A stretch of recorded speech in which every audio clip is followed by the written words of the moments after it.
Après Metz et Amiens, le gouvernement continue son tour de France et arrive en Béarn. Objectif, faire accepter la réforme des retraites en jouant la carte de la pédagogie. Au parc des expositions de Pau ce soir, Jean-Paul Delevoye, haut commissaire aux retraites, et Édouard Philippe lui-même. Face au Premier ministre, une centaine de personnes qui se sont préalablement inscrites par le biais du journal Sud-Ouest. Un rôle inédit pour le quotidien régional. C'est la première fois que Sud-Ouest est sollicité de la sorte. Alors au départ, on a quand même réfléchi, ça pose question. Est-ce qu'on n'allait pas être le porte-parole du gouvernement par rapport au projet des retraites? Et en fait, on s'est dit que non, puisqu'on a quand même notre libre arbitre et on va couvrir la consultation comme n'importe quel média. Quitter Paris pour aller à la rencontre des citoyens.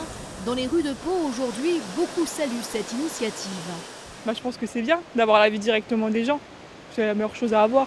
Parce qu'il ne peut pas juger les gens sans les rencontrer. Donc je pense que c'est la meilleure façon. C'est humain, donc c'est une très très bonne initiative.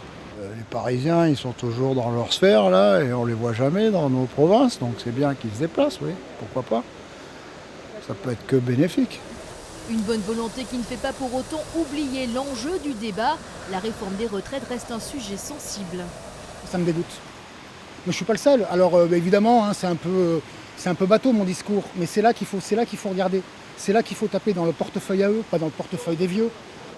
Les précédents débats ont réuni environ 200 personnes. D'autres rencontres sont prévues.